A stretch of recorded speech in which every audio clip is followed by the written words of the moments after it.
I found that once you're getting paid for something, then it becomes work, and work is always sort of not that enjoyable. Good morning, Bitcoin. My name is Thomas Hunt, and this is Proof of Work. Proof of Work is a show about the people behind Bitcoin and how they got here. Today we're joined by Christian Decker from Blockstream. How's it going, Christian? Oh, it's awesome. Thank you so much for having me. Yeah, welcome to Berlin. Are you having a great time? It's a little warm out there today. It is warm out there, but hanging in there, yeah. Yeah, it's not a city for the heat. We're in a big hot room, and I think it's just going to get hotter. Yeah, this is sort of also the top floor, and the sun is beating down. And, yeah, but that's where they put us, and that's where we're going to stay. So, but let's go ahead and get started with everyone's favorite and most familiar question. What was your first computer? My first computer was actually not my own. My dad used to work at a computational research center in Switzerland, and so the first ever machine I worked on was a Sun Solaris mainframe. Oh, nice! Everyone's jealous right now. Mainframe access, yeah. I learned the ropes using make dir and all of that fun stuff. Only later I found out that you could actually play games, and so that's where I got my first real computer. That was in 1993. So. Oh wow! What kind of games did you play? Mostly Counter-Strike. Nice. So it's Counter-Strike 1.6 was when I got started. It was just a mod onto HalfLife at the time, I think. It was, but you could already buy the standalone version. I got started with Counter-Strike and basically stuck with it. Not having internet made it extra fun because you had to play around with bots and and I started scripting around bots as well. And nice. That was cool, yeah. It's a good way to get started. I should go back and play some more. Yeah. Well, they've upped the graphics too. It's a lot nicer than it used to be. And when I was playing it, was still the mod, and we were just still part of HalfLife. And we had LAN parties. We get everyone together at the computer labs, and we worked there, and we knew all the people that worked there, so it was cool. And it would turn them upside down, and we'd be playing the computers all night long. So, our usual hangout would be somewhere in the city of Lugano, where there was this one game shop where you could buy, I think it was 1 hour for 5 francs, which is like $6 an hour. Yeah. And that's where I got started playing with other people and sort of organizing stuff. And it was mostly tech support actually, because I was in charge of setting up the games and stuff. But I hate how that happens. If you're good at it, then you have to run everything. I keep sliding into these situations. I mean, it's I administered the student dorm. I organize parties and stuff. It's always. Well, once you've shown a certain aptitude at the task, you will be that guy, right? That's what they say in the movie. They say, never let anyone know that you can type. Because you'll be typing for them. So you stuck with computers after that? You found them very early and you just kept learning about them? Did you study computers in school? Yeah, I always try to get more into IT and computer science, and so when it sort of came time to choose what to do next after school, it was basically a given that I'd be studying computer science. And never actually questioned that.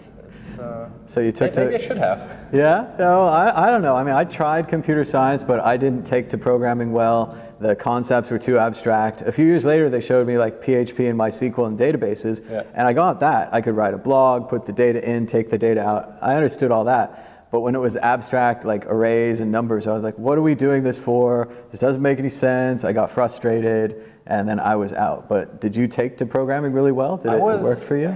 I mean, the computer science part was always very theoretical and mostly about the fundamentals of computer science. So I was really lucky at getting a side job where I could actually apply this stuff. Nice. And sort of have have a practical counterpart to the theory. Where did you work? What kind of work was it? So I did my studies at ETH Zurich, and I did my part-time job at the Functional Genomics Center in Zurich as well. Nice. Sounds pretty fancy. So I was surrounded by crazy scientists and codes and doing genetic experiments and stuff like that. It sounds fancier than it is. They were basically just operating mass spectrometers and stuff like that. I had a gig like that at UC Davis once where my job was making the corn have sex. So I'd put bags over the one part and bags over the other part, and then when they wanted me to, I'd cross this one with that one and put the seeds in the bag, put the seeds in the bag. And it sounds really fancy, but it was paper bags and corn. But again, that's how you do it. I never actually got to touch anything that was biology related. I was doing the post-processing of data, and it was basically just, okay, there's this file associated with this experiment, and then sort of have people be able to actually grab their files off of our data server, and that's basically it, right? It's like a glorified Excel table. It's like a Dropbox for academics. So after you did that, you were in school. Did you keep learning about computers after school, or did you start working with them then? I mean, I'm not out of school that long. It's like been 3 years now. So there you go. I'm a very, very old student. I did my bachelor and master and PhD in computer science in Zurich, and basically somewhere in between I learned about Bitcoin. And interesting. So that's been following me around since. Was it like a friend in class, or did you read about it online? Or? So I read about it online somewhere. I don't remember where. It was early 2009. Nice. And it sort of was just perfect timing, because I was starting my master's in distributed systems and distributed computing. Perfect. And that's a perfect match. And sort of I had the same mindset during that time, where you basically think about problems that might be interesting to solve in a distributed setting. And then this paper pops up, and I'm like, oh, well, okay. It's a great problem to solve. This is interesting. And it took me a really long time to, first of all, wrap my head around it. Sure. And it's hard to believe, but actually I did not believe this thing had legs, right? I was trying to poke holes into it. And I think that's everyone's reaction. And it's a painful economic reality, because I read about it on Slashdot and everything, and I was like, oh, that sounds cool, internet money, put it in the back of my mind. 2 years later, it's like $300, and I was like, I'm the dumbest person alive, this is very painful, and it goes to like 70 or whatever, and whatever money I have, I'm like, okay, put that all in, like start making videos, start telling people about it, because I always wanted to solve the economic problem of sound money, but as like a little person, I didn't know how to do it. I'm just, a person. And then I was studying Aikido, and Aikido, a small person can flip a larger person. And I thought, well, maybe we could do that to the financial system. If only we had that thing to do it with. And then I thought, maybe Bitcoin's that thing, and whatever I can do to support it, I was like, well, I'm all in. Let's do this thing. That's interesting, because we're currently sitting in a dojo. So. Ready to do some stretches, man. That's a very interesting parallel. No, I mean, nobody really believed that it would stick around this long, right? I remember exactly when I first told my parents about my newfound hobby. I was like, oh, I found this thing. It's virtual money. No, I did not put any money in it. They're so worried about you getting scammed and losing. Yeah, I know. What a terrible. Oh God. Actually, turns out my parents were really supportive. Yeah. But even a few years later, when I sort of had to pitch a research topic for my PhD, I was like, I don't know if this thing is around in 3 years. I'll keep it abstract and pitch blockchain. There you go. Maybe I can pitch something sort of related, but that doesn't fully depend on it. And it turns out basically the full PhD was all Bitcoin only. Nice. So that was a lot of fun, because Bitcoin was new enough that you didn't have any existing work, and it was just a green field where you could start building stuff left and right, and I had a lot of fun students to work with, and so that turned out great, and currently just continuing my work on Bitcoin and Lightning. Nice. I think you're really lucky to have the the study of distributed systems, then to have it come along, then to add it into your paper, and that Bitcoin didn't just crash and die, like it was a really good example of a distributed system. So yeah, I think you lined up perfectly with the times there. And then it was just lucky. It was so lucky. It's I definitely did not expect this to go on this long. And then who knows, maybe it sticks around for a bit longer. It's looking pretty good. I think it's always like, either if the price hasn't gone to zero or if the network hasn't died, we can always use it to like send someone $10 and they can cash it out on the other side or whatever it is, that kind of thing. I mean, as long as there are people that are interested in the economic side or in the technical side, there will always be a community around this. And you will always be able to research on this and work on it and have some fun with it. Mm-hmm. So after you got your PhD, did you exit school? Did you start working in the Bitcoin industry? Yeah, so after finishing my PhD, I basically had a few months where I sort of cleaned out my office, and then I joined Blockstream, and I'm now working. This is my third year, I guess, at Blockstream. Yeah. Nice. And basically working on the Lightning specification and the C Lightning implementation. And how's it going with Lightning Network? Perfect. Of course. Yeah.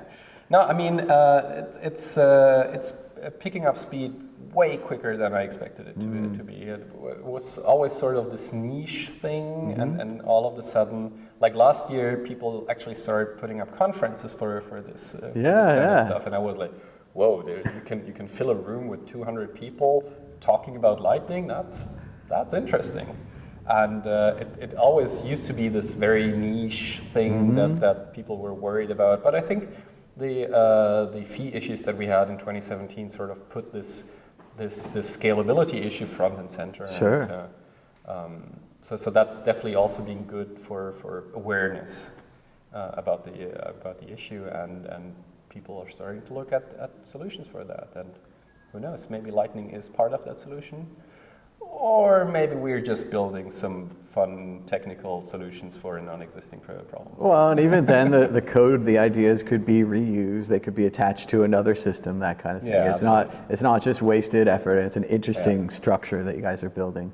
I talked to Lalu in Netherlands, and what he said is that usually when he has a project, he doesn't have a lot of testers. Like he runs some tests himself, but you can only think of so many things. But with the Lightning Network, he puts it out there to this whole group, and he gets back a fantastic report from all these volunteers who all want to help, putting their own little parts in. And some people, they can test but not code or whatever. They're into that thing. And he was really excited by the response he's getting from the community. Yeah, we definitely have some human fuzzers that are really good at spotting the exact failure scenario that we didn't think about. I know that from my own writing English papers and things. Like I'll read it 100 times and I won't see the typo and I won't see the commas and stuff. Somebody else reads it once and just nails it and cleans it up so nicely. And I'm sure with code it's the same kind of thing. You're going over it hours and hours and hours and you're exhausted. Somebody else comes to it fresh and they're like, oh, you need this, this, and this, and those little changes can make it work. Yeah, I mean that reminds me about writing academic papers. That sometimes you can't see the forest for all the trees. No, you're so exhausted, you worked on it so much, or you're so into the subject, you have the detailed knowledge, you forget to build the bridge. And I mean, you yourself have written this, so you sort of skip over individual parts of your text. I don't need to look at this, it's perfectly fine. And then it turns out, there's exactly a typo there. That's why I always read everything out loud. It's annoying, but I have to do it. And when I do, if I stumble on something, I know that section's no good. It needs to be cleared up. It's like if it's hard to read, it's hard to read normally. Oh, that's a good trick. I should also do that. Yeah, I don't know if it work with code, but with academic papers, I think it would be great. I still spend some time writing articles or papers and stuff. So that's definitely useful. I'll try it for code. I'll report back, I guess. Let me know. Well, and how are things going on the Lightning Network? I asked Lalu about this. He wasn't so sure. But what if we run out of Lightning? Like we don't have the fees are too high or whatever. Do you think we could build another layer on top of Lightning, which of course then leads to another layer and another layer? Can we stack this thing? They're definitely stackable. So once you realize that all you really do is negotiate negotiate how we create or how we handle funds in a certain way and how we create outputs, we can basically stack protocols on top of each other. Yeah. Whether that's really useful for some of the issues that we're facing with Lightning, I don't know. But it might be useful. So one of the solution, one of the papers that a student of mine wrote is called introduces this concept of channel factories. That is basically stacking multiple layers on top of each other. Sure. And there's some issues that might be addressed that way. Others may need a completely different approach as well. But I always like to say that Lightning is not the solution, but it's part of the solution. Yeah. So you always have a complementary set of tools that you may use. Just because you now have a new hammer, that doesn't mean you turn every utensil into a screw. A nail. Yeah, that's definitely the way with it. If you have a hammer, everything looks like a nail. Yeah. That's definitely the thing. What about this idea that we could just make the blocks bigger? Are you okay with that? Do you think that's a good solution to scaling? I think most people are okay with increasing block size on a fundamental level. The question is, how do we realize that? And I think that's the main disagreement between parts of the community is when is it okay to leave parts of the network behind? And so it's very much, I'd say I'm very much aligned with the vision of Bitcoin Core. That we should exhaust all options that are backwards compatible before making backwards incompatible changes. Yeah. And so it's not so much about whether something is good or bad, but it's about timing and how long ahead of time do we actually tell people, hey, you need to upgrade, otherwise you're going to be left behind. It would be a disaster if you had your money in cold storage or whatever and you plan not to look at it and you're one of those people that can actually manage that. Yeah. And then you look at it later and now you're incompatible. I've definitely had that, several coins. I had coins in a centralized thing and they shut it down. I didn't read the emails. They're gone now. Other coins that, they upgraded the network and they're no longer compatible, or if you don't claim your ICO or whatever it is, or your Bitcoin fork or whatever, it goes away. Yeah. So that could be disastrous if you had a large amount of money in Bitcoin and you were just assuming that they would keep it backwards compatible. Yeah, I mean it's always easy to say, we'll just all upgrade, and that's okay. Yeah. But there's people that really can't upgrade. So whenever possible, I think we should choose the backwards compatible route, and then only consider backwards incompatible stuff once we've exhausted all of the options that are compatible. So that worked out fine for SegWit, which got us a bit of a capacity increase, while still being compatible. But at some point, it might be necessary to increase the block size. And that's going to be a whole another Pandora's box. Yeah. Well, everyone always got so like Link or Brink on it. It was all existential, and everything was going to destroy Bitcoin. And if you do this or you don't do this, everyone was so mad. I always think of Bitcoin like an airplane that's flying around the world 365 days a year. We're refueling mid-air. We never land. And if you're going to put more blocks, more weight on the airplane... And you don't have a captain. Captain. That's the important part. We don't have a captain, so no captain. Decisions about it. So you can't make any decisions. All we can do is refuel it. But if they're going to attach more weights on the plane, it's going to be harder to fly, and maybe it's going to fly lower. If they keep adding weights, if they keep making the plane bigger, it's not going to fly as well, and we might get shot down. So we need to look at these things carefully. And I mean, one of the key selling points for Bitcoin really is that it allows for this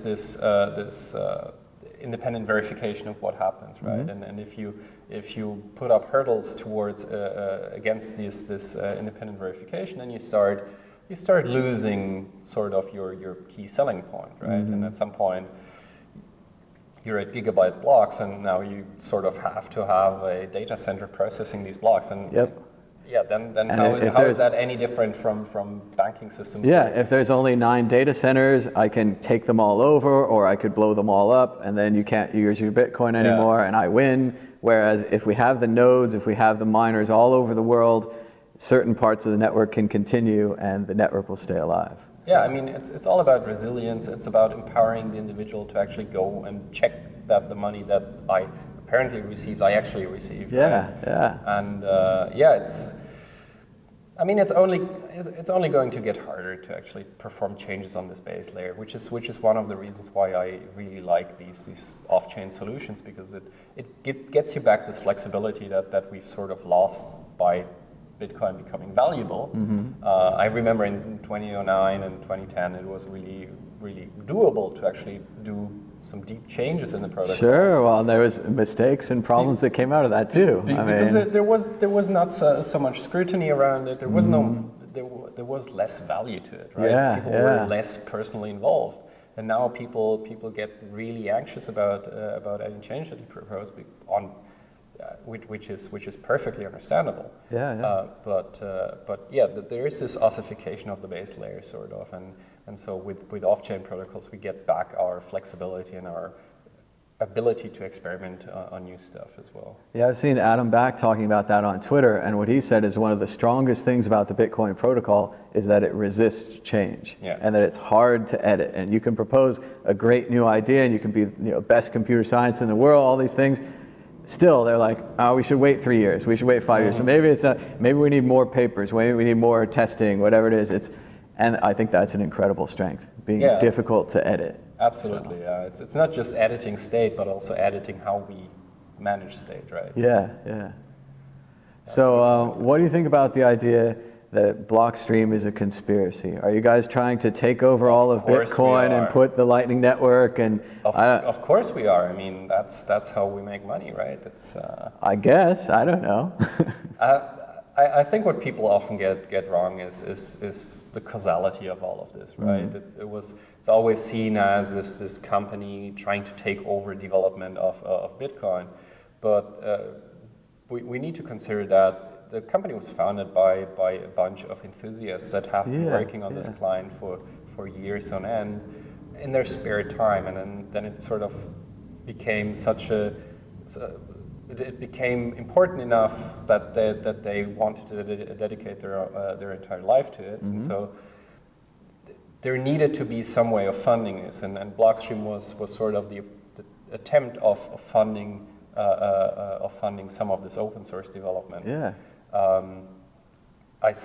I know all of the people at Blockstream, and I deeply trust them about their ethics and their principles, and so I don't think that there is anything to be frowned upon in having people that dedicate their life to open source sort of also try to make a living out of it. Exactly. And from the outside, it really just looked like a bunch of scientists founding a company. And maybe the scientists aren't so great at public relations or explaining to people what they're doing. And certainly when you see like all the smartest minds in one room, and Gregory Maxwell's there, and all these like people, and you're like, maybe they're up to something no good. They're just so smart, and they're all together.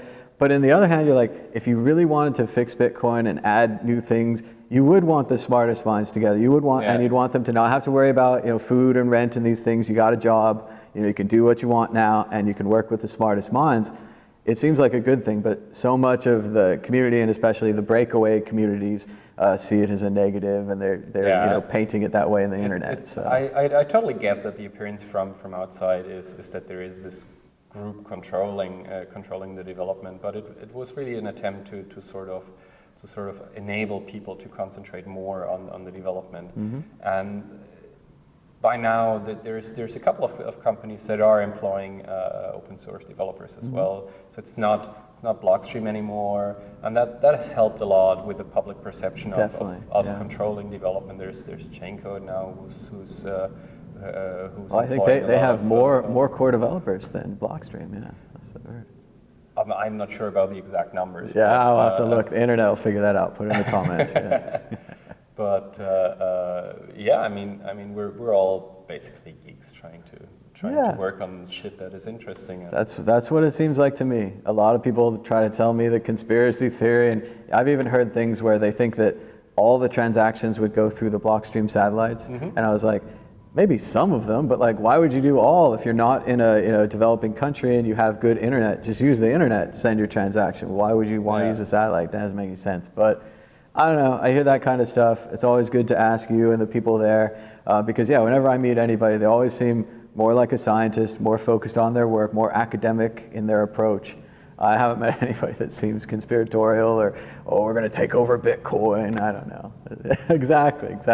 It's nonsense. It's also a lot of fun to read up on the latest conspiracies. Yeah, I mean, yeah. I'm a regular visitor on RBTC. I stopped posting, but I'm still reading all of the interesting posts, and it's sort of it always gives me this sensation that we need to be better at communicating what we do as well. But there's just genuinely fun stuff on there, right? Well, and it's also apparently I make $800,000 a year, which I would absolutely take, but. The recent one was that everyone had a deal where you could get paid in some Bitcoin. And because of this, and I imagine the company just bought X number of Bitcoin to be safe and just pay them out, and it doesn't matter what it is. But the internet looks at this and they're like, oh, people are getting paid $200,000 a month. And I was like, I don't think so. Like, it sounds good, and like, I wish they were doing that maybe, and my friends would hook me up or something, but no, it didn't make sense. I mean, it's a way for us to sort of align incentives with the development of Bitcoin, right? Because we are personally invested in Bitcoin as well, and we want Bitcoin to succeed, just like all the people, right? And so that's sort of nudging people towards that. Exactly. If you get paid in Bitcoin, you're working in Bitcoin, you make something good for Bitcoin, now you get paid more. Like, those are incentives, right? This is capitalism. Like, you want people to work hard, our system says pay them more. So worth a shot, right? You know? Yeah. So is there anything new that you're working on at Blockstream? Anything you want to tell the people about, maybe coming out soon? Loads of interesting stuff. I mean, we just had the new specification meeting like in November, and we're trying to work on getting new features into Lightning. Nice. Both the specification as well as the different clients, and so loads of news coming up, and I'll keep you posted. Great. And where can people follow you on Twitter or webpage, anything like that? So I'm at Snyke, SNYKE on Twitter, and that's probably the best way to reach me. All right, great. Yeah, I like Twitter too. It's the best. Well, thank you so much, Christian, for the interview. Thank you. Really appreciate it.